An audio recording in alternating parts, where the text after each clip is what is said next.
ठरलं तर मग मालिकेचा आजचा म्हणजे 20 ऑक्टोबरचा भाग आज आपण पाहत आहोत. आपण भागाच्या सुरुवातीला पाहतो की नागराजला प्रियाचा कॉल येतो. नागराज म्हणतो, "बोला बबली मॅडम." आता प्रिया म्हणते, "वा काय मस्त ड्रामा क्रिएट केलाय. साक्षी शिकरेच्या मर्डरचा.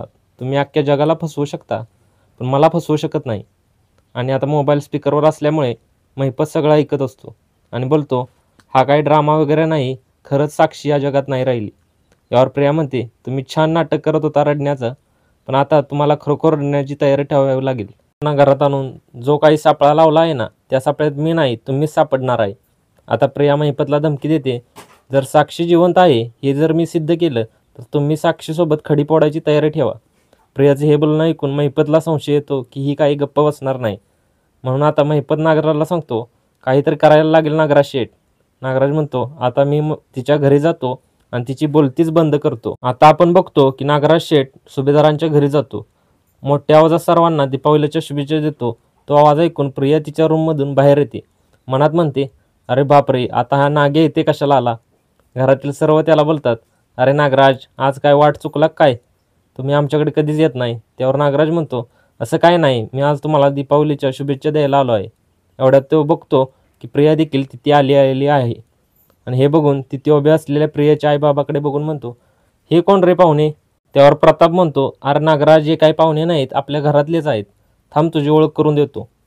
आपल्या सायलीचे आईबाबा, तिचे जन्मदाते. अर्जुन खूप मेहनत करून त्याला शोधून काढला आहे." एवढ्यात नागराज म्हणतो, "काय सांगता? तन्वीचे आईबाबा आहेत?" तो बोलून थोडा थांबतो. म्हणतो, "अरे सॉरी, चुकून तन्वीचं तोंडात नाव आलं." ची स्माईल अगदी तन्वीसारखी आहे. तुम्ही कधी ऑब्झर्व केलं आहे का? हे ऐकून प्रिया घाबरून जाते. तिला वाटतं नागराज आता खरं सांगतो काय. आता प्रियाला घाबरलेला बघून नागराज म्हणतो, "चला आता मी येतो." यावर अर्जुन म्हणतो, "अरे आत्ताच आलात आणि लगेच निघालात?" तेव्हा नागराज प्रियाकडे बघून म्हणतो, "अरे मी ज्यासाठी आलो होतो ते काम झालं आता." आणि तिथून बाहेर पडतो.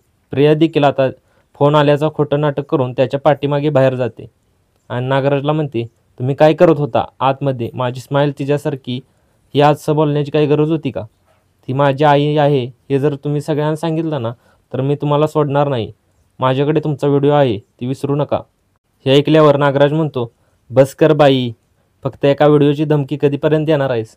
आता त्या व्हिडिओचं नाव ऐकलं ना तरी मला मळमळल्यासारखं होतं." आणि तो म्हणतो, "या, जे काही तू आतमध्ये बघितलंस ना, तो फक्त ट्रेलर होता. पिक्चर अजून बाकी आहे. जर मी हा पिक्चर सुभेदारांना दाखवला ना, तर तुझी वाट लागेल." असं बोलून धमकावतो. तर मित्रांनो, आजचा भाग तुम्हाला कसा वाटला कमेंट करून नक्की सांगा आणि व्हिडिओ आवडला असल्यास लाईक आणि चॅनलला सबस्क्राईब नक्की करा.